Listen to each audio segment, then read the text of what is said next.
아빠, 내일 이사 오기로 했어요. 미리 정리해 주세요. 핸드폰 화면에 뜬 단 한 줄의 문자.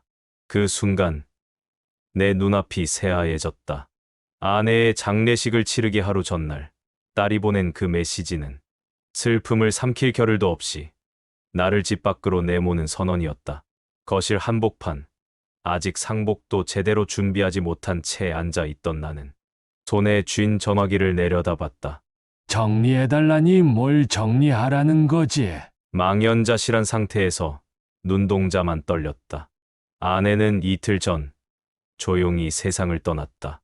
60년을 함께 살며 한평생을 내 옆에 있어준 사람.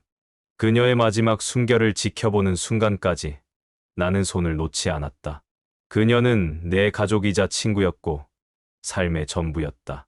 하지만 딸은 그 이틀 동안 단 한 번도 눈물조차 흘리지 않았다.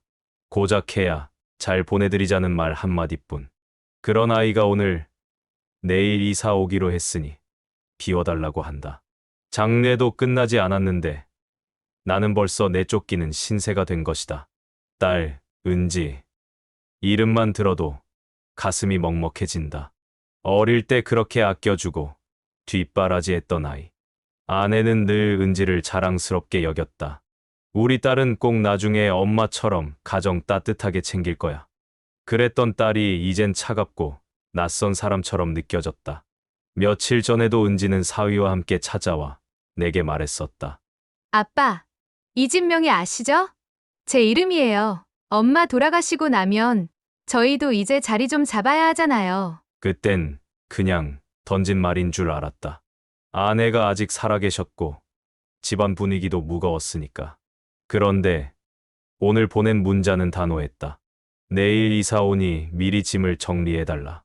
은지야, 이 아빠가 갈 곳이 어딨니? 중얼거리듯 말했지만 이미 딸은 더 이상 그런 말을 듣지 않는다. 문자를 보내고는 전화 한 통 없다. 그 말에 답하려고 전화를 걸었더니 받지 않는다. 그리고 카톡 프로필에는 새로운 시작이라는 문구가 떠 있었다. 밤이 깊었다.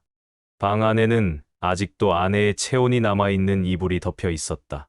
침대 옆 협탁에는 그녀가 읽던 책과 마지막으로 쓴 메모지가 놓여 있었다. 은지는 착한 애야. 단지 아직 마음이 급할 뿐. 그 문장을 바라보다 내 눈에서 갑자기 뜨거운 것이 흘러내렸다. 아내가 세상을 떠난 그날에도 나는 참았다. 장례식장에서 친척들과 조문객들 앞에서도 울지 않았다. 그런데 딸의 문자 한 줄이 그 모든 감정을 터뜨렸다. 다음 날 아침, 현관 벨이 울렸다. 아빠, 저희 왔어요. 이삿짐 차 뒤에 대기 중이에요. 은지였다. 그 뒤엔 사위도 서 있었고 낯선 이삿짐 센터 직원들이 줄지어 들어왔다. 나는 마치 유령처럼 거실에 멍하니 서 있었다. 사위는 말없이 고개를 끄덕였고 은지는 여긴 우리 침실로 바꿔야겠다며 마치 호텔 객실을 살피듯 집안을 둘러보았다. 은지야, 오늘은 내 엄마 발인 날이다. 내가 그렇게 말하자 은지는 아무렇지도 않게 대답했다. 그래서 빨리 옮겨야죠. 오늘 끝내야 저녁부터 손님 맞이할 수 있어요. 손이 떨렸다. 무릎에 힘이 빠졌다. 나는 조용히 작은 방으로 들어가 아내의 사진을 꺼냈다. 여보, 이게 우리가 함께 만든 가정이었나 봐. 나는 속으로 읊조렸다. 이 집은 은지 명의였다. 몇 해 전 아내와 나는 은지가 결혼할 때 명의를 넘겨주었다. 우린 그저 노후에 딸이 옆에 있겠지 하는 마음 하나였다. 하지만 돌아온 건 비워달라는 문자 한 통. 그리고 이삿짐 센터의 현관 통행. 그날 장례식은 너무도 쓸쓸했다. 아내를 떠나보내는 날 나는 조용히 영정사진을 바라보며 다짐했다. 여보, 이 집은 떠나겠소. 하지만 내 자존감까지 버리진 않겠소. 그렇게 나는 작은 캐리어 하나에 옷 몇 벌을 담고 이 집을 나섰다. 날의 침묵과 사위의 무표정 속에서 나는 뒤돌아보지 않고 문을 닫았다. 다음 장례식장, 조문객 하나가 내게 말했다. 딸이 집을 비우라고 했다지요. 너무했다. 정말. 나는 고개를 숙였다. 창밖으로 비가 조용히 내리고 있었다. 날의 눈물은 끝내보지 못했지만 내 눈에서는 아내의 이름을 불러보며 뜨거운 것이 멈추지 않고 흘러내렸다. 이 집은 우리 부부가 직접 지은 집이었다. 처음엔 작은 월세방에서 시작했지만 퇴직금에 퇴직연금까지 탈탈 털어 지방의 작은 단독주택을 장만했다. 땅을 고르고 설계도를 펼쳐놓고 하나하나 마감재를 고르며 여보, 우리 인생의 마지막 집이야라며 웃던 아내의 얼굴이 아직도 선하다. 그런데 이제 그 집에서 내가 나가야 한다고? 은지는 이 집이 자기 명예라는 사실만을 강조했다. 법적으로는 맞았다. 몇 년 전 세금 절약도 되고 어차피 당신이 더 오래 살겠어. 웃으며 아내가 말했던 그 순간 나는 은지 이름으로 명의를 넘겨줬다. 그땐 설마 이 아이가 아내의 장례식 하루 전에 정리 좀 해줘요라고 문자 하나 보낼 줄은 정말 꿈에도 몰랐다. 짐을 싸던 날 내가 챙긴 건 고작 3가지였다. 아내의 사진 한 장, 오래된 일기장, 아내가 남긴 손수건. 그 손수건은 그녀가 병원에 입원했을 때 나에게 코 좀 닦아줘요 하며 웃으며 건넨 것이었다. 그걸 내가 아직도 들고 있다니. 참 바보 같은 노인이다. 나는 마지막으로 아내가 쓰던 머리빗을 가만히 쥐었다. 그녀가 매일 쓰던 손때 묻은 나무빗.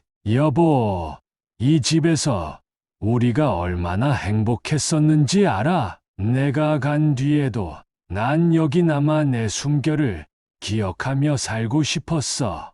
근데 우리 딸이 날 내쫓는구나. 그렇게 중얼거리며 나는 천천히 현관문을 열었다. 바깥 바람이 내 뺨을 스쳤다. 비가 추적추적 내리고 있었고 마당 한가운데에 심어놓은 국화꽃 몇 송이가 축축히 젖어 있었다. 어디 가시게요, 아버지? 그때 뒤에서 은지의 목소리가 들려왔다. 나는 돌아보지 않고 짧게 대답했다. 병원 근처에 원룸 하나 얻었다. 요즘 그런데 비싸잖아요. 잠깐이라도 우리랑 지내시면 되잖아요. 아빠 방 따로 드릴게요. 그 말이 뭐랄까 참 어이없고 허망했다. 딸에게 내쫓기고 또 그 딸에게 방 하나 주겠다는 이야기를 들으며 나는 도대체 어떤 감정을 느껴야 할까? 나는 멈춰 서서 조용히 말했다. 내 엄마 장례식 날 내가 뭐라 했는지 기억은 나니? 아빠, 그건 상황이 여행 취소도 어렵고 갑자기 엄마가 나는 그 이상 듣지 않았다. 손에 쥔 캐리어를 끌고 천천히 골목을 빠져나왔다. 돌아보지 않았다. 딸도, 집도, 그 안에 담긴 추억도. 원룸은 작고 눅눅했다. 세탁기도 없고 창문도 작았다. 하지만 이상하게도 그곳에 도착했을 때 나는 처음으로 편히 숨을 쉬었다. 아무도 나에게 이사 와야 하니까 정리해줘요 같은 말을 하지 않았다. 아무도 제 인생이 우선이에요라고 하지 않았다. 그 조용한 방 한가운데서 나는 아내의 사진을 꺼내 작은 찬장 위에 올려두었다. 여보, 여기서 우리 다시 시작해볼까? 그날 밤 나는 처음으로 아내를 떠나보낸 뒤 흐느껴 울었다. 무너져 내린 듯한 울음이었고 그 안에는 분노, 허망함, 슬픔, 고독 모든 감정이 뒤엉켜 있었다. 하지만 울고 나니 조금은 마음이 편안해졌다. 이제야 현실을 받아들일 수 있을 것 같았다. 이제야 정말 나 자신을 위한 삶을 시작해볼 용기가 생겼다. 그리고 한 가지, 딸에게 물려준 그 집보다 이 작은 원룸이 내 마음에는 더 따뜻하게 느껴졌다. 처음엔 적막했다. 어두운 방 안, 형광등 하나, 좁은 원룸 벽에는 붙박이 옷장 하나 없이 허전했고 냉장고는 중고로 겨우 들여놓은 소형 제품이었다. 딱히 누굴 초대할 일도 없었다. 초대하고 싶지도 않았다. 나는 매일 새벽같이 일어나 아내의 사진을 바라봤다. 그녀의 미소는 유독 밝아 보였고 나는 그 사진 앞에 차 한 잔을 올렸다. 여보, 오늘은 무슨 요리 해볼까? 그렇게 혼잣말을 던지며 하루를 시작했다. 첫 일주일은 거의 아무것도 하지 않았다. 시장에도 잘 가지 않았다. 라면 한 봉지에 달걀 하나를 넣고 끓이면 하루 두 끼는 충분했다. 세상이 내게 등을 돌린 듯했지만 신기하게도 원망이 솟구치지 않았다. 무엇보다 딸을 향한 감정이 아예 사라졌다. 화를 내고 싶지도 않았고 이해하고 싶지도 않았다. 그저 그 애는 그런 사람이라는 생각만 들었다. 그 아이에게 효도란 선택이지 의무는 아니었나 보다. 그런 결론을 내려버리니 오히려 마음이 조용했다. 어느 날은 우연히 동네 복지관 앞을 지나게 됐다. 유리창 너머로 웃고 떠드는 노인들이 보였다. 노래 교실, 요가 수업, 서예 수업, 자리가 꽉 찼다고 적혀 있었지만 누구라도 기다리면 들어올 수 있다고 하더라. 망설이다가 발걸음을 돌렸지만 며칠 뒤에는 다시 그 앞에 서 있었다. 접수는 끝났나요? 아니요, 어르신. 오늘부터 새로 시작이에요. 한번 와보세요. 요가 선생님도 재밌고요. 나는 무심코 그 복지관의 문을 열었다. 그게 시작이었다. 요가 수업에서는 동작이 굼떠 늘 늦게 따라했고 노래 교실에서는 음이탈이 나서 혼자 웃음이 터졌다. 하지만 그런 나를 보며 다른 어르신들이 웃어주었다. 선생님보다 낫다며 각수까지 쳐줬다. 그렇게 나는 사람들 속으로 천천히 걸어 들어가고 있었다. 낯선 이들과 차를 마시고 서로의 이야기와 아픔을 나누면서 나는 비로소 깨달았다. 내가 세상에서 사라진 존재가 아니었다는 걸. 아직 나에게는 살아갈 의미가 남아 있다는 걸. 어느 날 복지관 프로그램 중 하나에서 노후 자서전 쓰기라는 수업이 있었다. 한참 망설이다. 나는 조심스레 신청서를 냈다. 그리고 원룸에서 노트 한 권을 꺼내 첫 페이지에 이렇게 썼다. 장례식 전날 나는 쫓겨났다. 하지만 그게 끝은 아니었다. 펜이 종이를 스칠 때마다 마치 내 안의 응어리가 하나씩 빠져나가는 기분이 들었다. 아내와의 첫 만남, 나를 안고 눈물 흘리던 날, 은지가 처음 아빠라고 부르던 그 음성까지 떠올랐다. 그리움은 아픔이었지만 글로 옮기니 위로가 되었다. 그 자서전을 통해 나는 내 인생이 결코 실패만은 아니었음을 알게 되었다. 그 어떤 자식도, 어떤 며느리도 내 삶 전체를 부정할 수는 없다는 사실을 이제야 비로소 이해했다. 어느새 봄이 다가오고 있었다. 복지관 옆 공원에 벚꽃이 피었고 나는 카메라를 들고 그 장면을 찍었다. 아내와 자주 갔던 그 길을 혼자 걸으며 나는 더 이상 울지 않았다. 딸에게선 여전히 연락이 없었다. 하지만 괜찮았다. 나는 더 이상 누군가의 아버지가 아니라 내 삶의 주인이었으니까. 어느 날 복지관 게시판에 이런 글귀가 적혀 있었다. 가족이 버려도 나만은 나를 버리지 마세요. 익명의 기고자. 그 글을 한참 바라보았다. 혹시 나처럼 상처받고 외로움에 갇힌 사람들이 이 글을 보고 조금이라도 위로받을 수 있다면. 나는 그 글귀를 내 일기장에 옮겨 적었다. 그리고 마지막 줄에 이렇게 써 내려갔다. 나는 이제 다시 내 인생을 사랑할 준비가 되었다. 처음에는 단지 시간을 때우러 복지관에 갔다. 하지만 그곳에서 인생의 두 번째 봄을 맞이하게 될 줄은 몰랐다. 요가 수업이 끝난 어느 날, 한 할머니가 다가와 말을 걸었다. 혼자 오셨어요? 예, 집에 있어봐야 뭐 하겠어요. 그럼 우리랑 점심 같이 드실래요? 그녀의 이름은 춘자였다. 70대 중반쯤 되어 보였고 밝은 인상이 인상적이었다. 저도 혼자예요. 손주들이 자주 안 와요. 복지관에서 친구들이랑 이야기 나누는 게 낙이에요. 그녀의 말에 나도 모르게 웃음이 났다. 이상하게 마음이 가벼워졌다. 그렇게 해서 내 노후에 첫 번째 친구가 생겼다.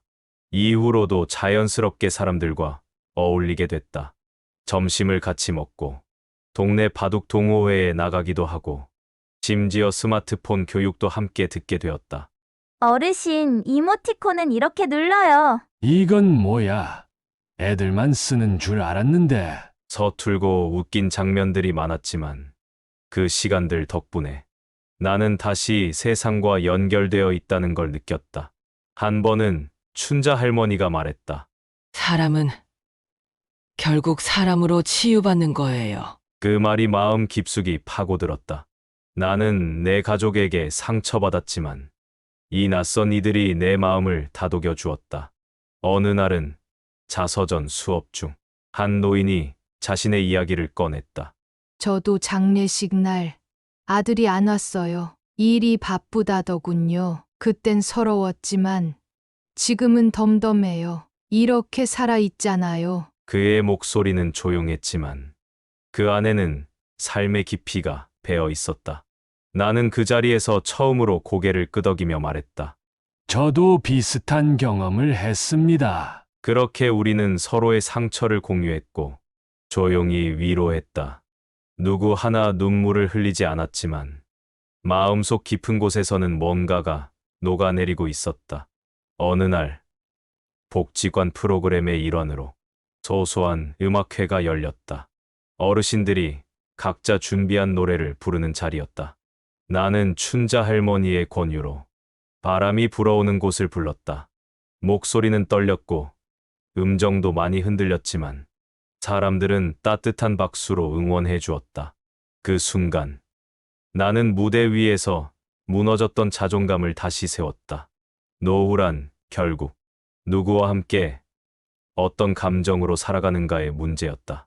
돈이나 집이 아니라 나를 있는 그대로 존중해주는 사람들과 미소 지을 수 있는 시간이 더 중요했다. 나는 복지관에서 가족과의 갈등이 아니라 친구와의 연대에서 오는 평안을 배웠다. 하루는 춘자 할머니가 나를 보며 말했다.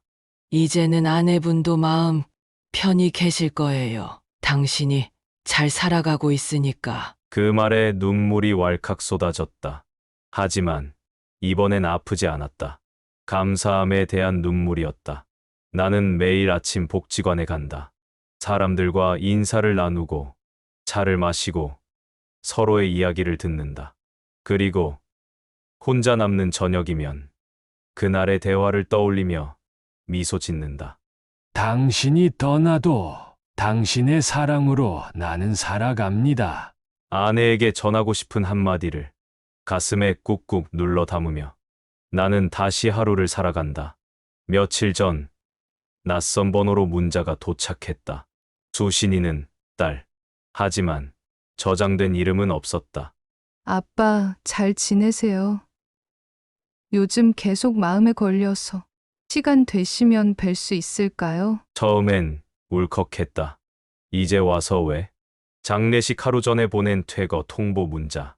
그 차가운 문장의 여운이 여전히 가슴에 남아 있었기에 쉽게 대답할 수 없었다. 딸은 사과하고 싶어 했고 나는 망설였다. 딸을 다시 보는 것이 그때의 상처를 더 후벼 파는 일이 될까봐 선뜻 답장을 보내지 못했다. 그래도 피하지 않기로 했다. 아내가 살아 있었다면 그래도 자식인데 한 번쯤은 이야기 들어줘야 하지 않겠어? 라고 했을 것이다. 며칠 후 근처 공원에서 딸을 만났다.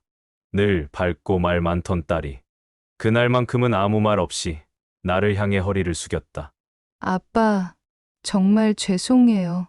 나는 잠시 입을 열지 못했다. 그 말 한마디에 수많은 감정이 밀려왔기 때문이다.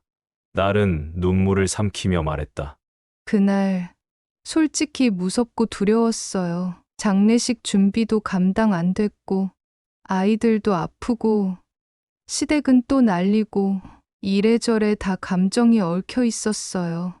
그래서 아빠한테 무례하게 굴었어요. 문자로 그렇게 통보하고 다신 연락도 못 드리고 지금 생각하면 너무 바보 같았어요. 나는 조용히 고개를 끄덕였다. 그녀의 사정은 충분히 이해될 수도 있었지만 그 방식이 잘못됐다는 사실은 변하지 않았다. 넌 그냥 내 상황만 생각했지. 내 입장은 생각하지 않았어. 내 말에 딸은 고개를 숙였다. 엄마 보내는 그날 너의 문자는 칼보다 더 아팠다. 딸은 눈물을 뚝뚝 흘리며 말했다. 아빠, 그때 아빠가 얼마나 힘드셨는지 이제야 알겠어요. 늦었지만 아빠가 용서해 주셨으면 해요. 나는 잠시 하늘을 올려다봤다. 긴 구름 사이로 아내의 얼굴이 보이는 것 같았다. 그리고 말없이 딸의 손을 가볍게 잡았다. 그래, 한 번은 기회를 주고 싶었다. 그게 가족이니까. 하지만 분명히 했다. 앞으로는 사람의 마음을 가볍게 여기지 마라. 부모라고 해서 다 참고 넘기진 않는다. 너도 나이가 들면 알게 될 거다. 딸은 고개를 끄덕이며 말했다. 앞으로 제가 잘할게요. 이젠 정말 아빠 곁에 있고 싶어요. 나는 말없이 웃어주었다. 그날 이후 딸은 자주 전화를 걸어왔다. 간식거리를 들고 집에도 들렀다. 예전처럼 똑같을 수는 없었지만 서로의 마음을 조금씩 메워갔다. 복지관 친구들은 말했다. 가족이라는 게 결국 돌아오긴 하더라고요. 나는 그 말의 무게를 이제서야 이해하게 됐다. 그날 밤 아내의 사진 앞에서 조용히 말했다. 여보, 얘가 돌아왔어요. 너무 늦었지만 그래도 다행이지요. 며칠 후였다. 우체통을 정리하던 나는 손글씨로 적힌 작은 편지, 봉투 하나를 발견했다. 보낸 사람은 손주, 수연이었다. 봉투를 열자 삐뚤빼뚤하지만 또박또박한 글씨가 눈에 들어왔다. 할아버지, 엄마가 울었어요. 할아버지 생각하면서요. 엄마는 가끔 바보 같아요. 그래도 저는 할아버지가 좋아요. 단 몇 줄. 하지만 그 안에는 수많은 감정이 담겨 있었다. 나는 편지를 두 손에 꼭 쥔 채 한동안 눈을 감았다. 어느새 두 뺨엔 뜨거운 눈물이 흘러내렸다. 그날 밤 나는 아내의 사진 앞에서 또 한 번 말을 걸었다. 우리 수연이가 참 많이 컸어. 이 편지 당신도 함께 봤으면 좋았을 텐데. 그동안 며느리의 말에 상처받고 딸의 이기심에 무너지고 가족이라는 말이 참 무색하게 느껴졌었지만 이 편지 한 장이 다시 나를 붙잡아 주었다. 다음 날 수연이가 직접 집으로 찾아왔다. 할아버지, 우리 같이 밥 먹어요. 아주 자연스럽게 내 손을 잡고 주방으로 향했다. 수연이는 도란도란 이야기를 건네며 장난스레 반찬 투정을 부리기도 했다. 나는 오래간만에 웃었다. 이 집 안에서 정말로 편안하게 웃은 게 몇 달 만인지 모를 일이었다. 딸은 주방에서 우리를 바라보며 조용히 말했다. 아빠, 이제 진짜 잘하고 싶어요. 앞으로는 제 자신보다 가족 먼저 생각할게요. 나는 고개를 끄덕였다. 말이 아니라 시간이 말해줄 거다. 그 말에 딸은 아무 말 없이 내 손을 꼭 잡았다. 며칠 후 복지관에서 평소 친하게 지내던 노인회장 박 선생이 말을 걸어왔다. 요즘 표정이 밝아졌습니다. 좋은 일 있으셨나 봐요. 나는 대답 대신 수연이에게 받은 편지를 꺼내 보였다. 이거 하나면 세상이 다시 따뜻하게 느껴집디다. 박 선생은 고개를 끄덕이며 한마디 덧붙였다. 역시 가족이란 너무 가까워서 더 상처받고 그래서 더 치유되는 존재인 것 같아요. 나는 그 말에 깊이 공감했다. 그동안 자존심이 무너지고 가슴속엔 말 못할 억울함이 가득했었다. 하지만 지금 나는 안다. 내 존재는 누군가에게 여전히 필요한 사람이라는 걸. 그리고 내가 스스로를 존중할 때 다른 사람도 나를 존중할 수 있다는 사실을. 나는 요즘 작은 취미를 시작했다. 아내가 생전에 좋아하던 화초 키우기. 그녀가 아끼던 화분에 새로 꽃을 심었다. 수연이와 함께 이 작은 변화들이 내 삶의 균형을 다시 맞춰주고 있다. 복지관 게시판에는 이런 문구가 적혀 있었다. 가족이란 때론 멀어졌다가도 결국 마음으로 다시 손잡는 사람들입니다. 나는 그 글귀를 오래도록 바라봤다. 그리고 조용히 미소를 지었다. 며칠 후, 딸 수진이 혼자 찾아왔다. 수연이는 학교에 있다고 했다. 나는 문 앞에 선 딸의 얼굴을 보고 조금 놀랐다. 붉어진 눈가와 말없이 꾹 담은 입술. 무언가 할 말이 있어 보였다. 아빠 괜찮아요? 나는 고개를 끄덕였다. 그래, 이제 좀 괜찮다. 너도 괜찮냐? 수진은 고개를 숙인 채 조용히 말했다. 아빠 나 그때 문자 내가 진짜 잘못했어요. 근데 왜 그랬는지 말하고 싶었어요. 딸은 천천히 말을 꺼냈다.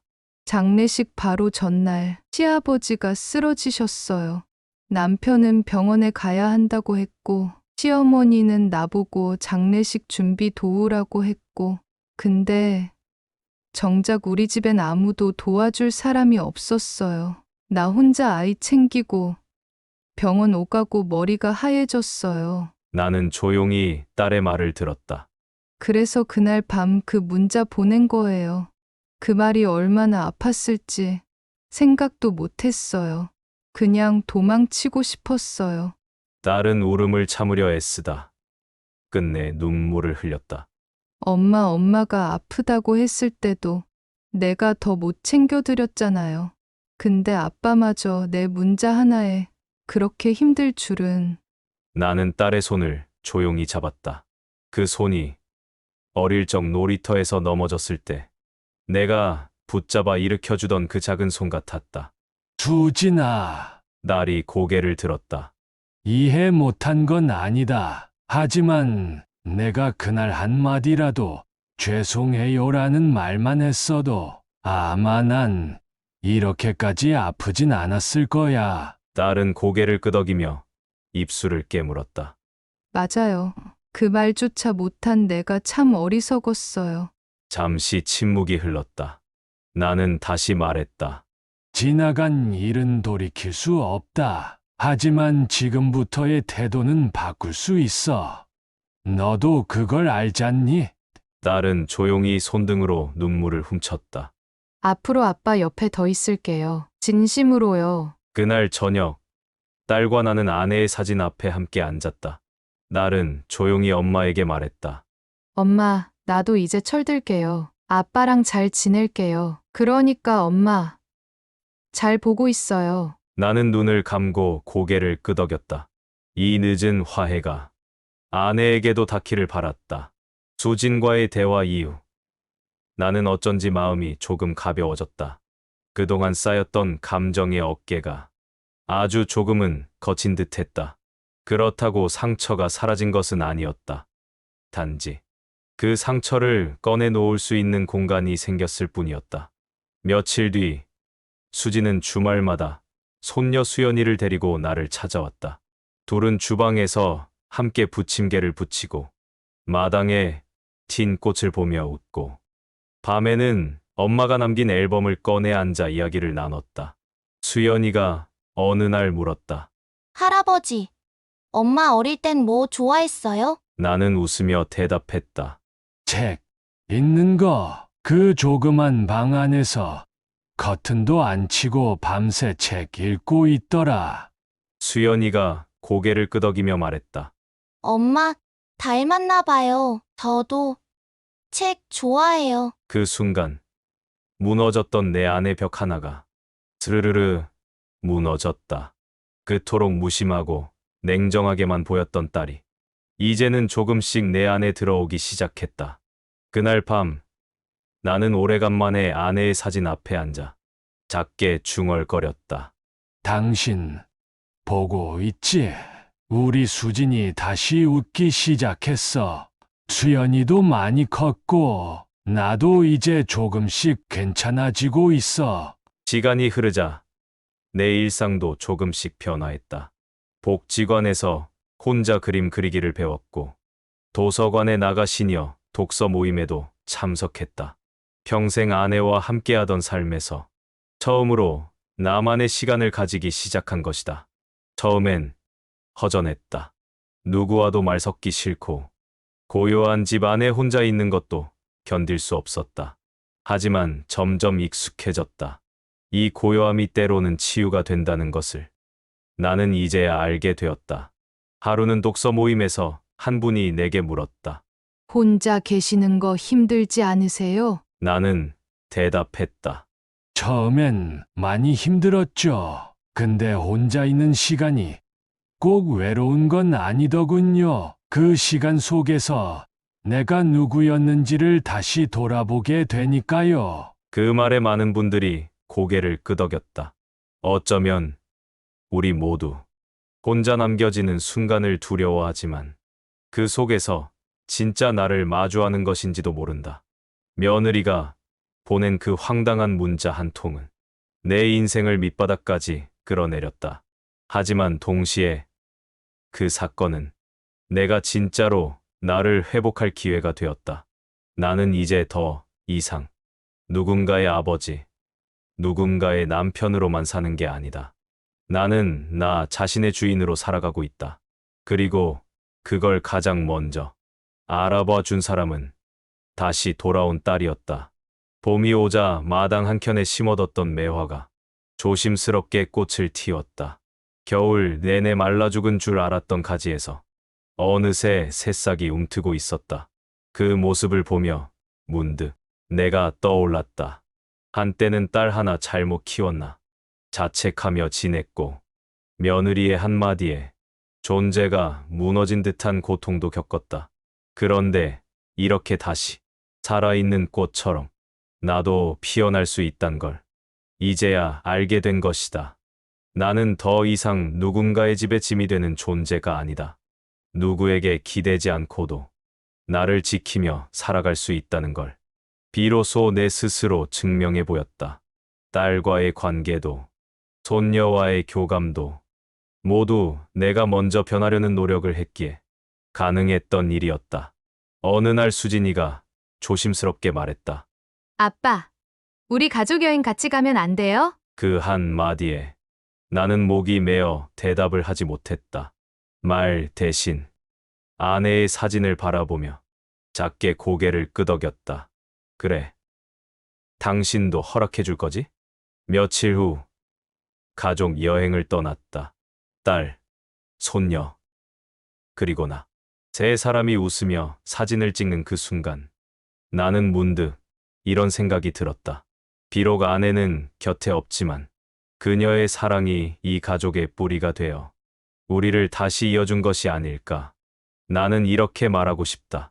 가족은 때로 상처를 주기도 하지만 또다시 우리를 일으켜 세우는 힘이 되기도 합니다. 자식이 모든 것을 대신해주진 않습니다. 우리는 결국 우리 스스로를 지켜야만 합니다. 노후란 잃어버린 자존감을 되찾는 시간입니다. 혼자라도 괜찮습니다. 고요한 시간이 우리를 더 단단하게 만들어줍니다.